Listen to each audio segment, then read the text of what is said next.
Woran Udo und wir gemeinsam seit 3 Monaten arbeiten, verraten wir euch nächsten Dienstag. Wir haben einen großen Pressetermin und dann werden wir euch den Panik Express präsentieren.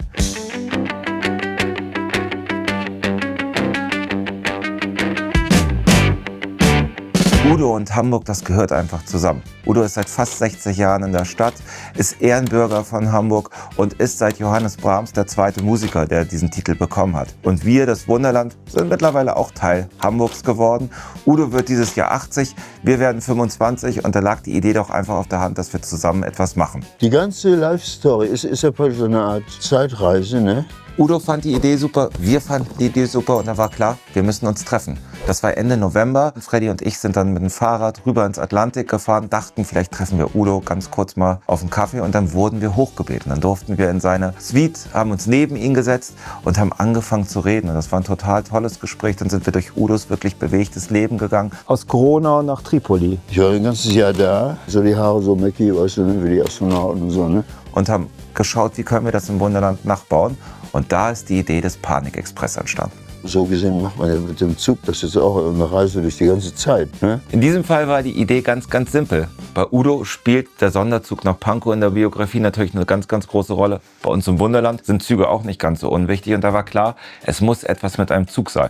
Und so ist uns die Idee gekommen, dass wir Udos bewegtes Leben auf einem Zug zeigen, der durchs Wunderland fährt, durch den Hamburg-Abschnitt. Vorneweg eine Lok, gestaltet als Panik Express, als Sonderzug nach Pankow. Und dahinter für jedes Lebensjahrzehnt einen passenden Waggon. Fängt an in den 50ern, 60ern, 70er, 80er, 90er und so weiter. Jeweils mit einem Waggon der Zeit, der dann aufgebrochen ist und ganz viele Dinge aus Udos Leben zeigt. Er ist wirklich detailreich und genial geworden.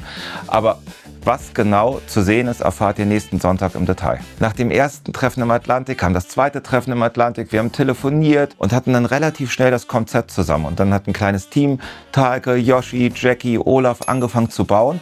Und im Februar kam dann Udo zu uns und hat die ersten Zwischenschritte angeschaut, quasi einen Schulterblick. Sehr eindrucksvoll jetzt hier. Und das war für uns alle wahnsinnig aufregend und spannend. Und am Ende saßen wir 1,5 Stunden zusammen und haben uns wirklich Detail für Detail, Waggon für Waggon angeschaut. Da wirst du dann stehen. Das ist jemand, der trägt dich auf den Schultern. Das ist diese Szene hier. Und die mit der Knöpfe? Ja. Ja, das ist lustig.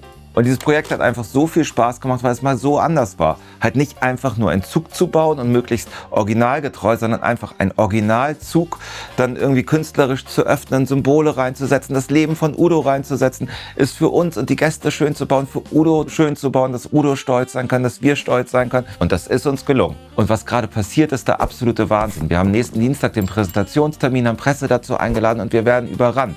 Also schaltet Dienstag oder Mittwoch mal den Fernseher ein, schaut in die Zeitung. Ich glaube, da werdet ihr schon was lesen können. Und nächsten Sonntag gibt es dann hier ein großes, ausführliches Update mit schönen Bildern und ganz vielen Baugeschichten.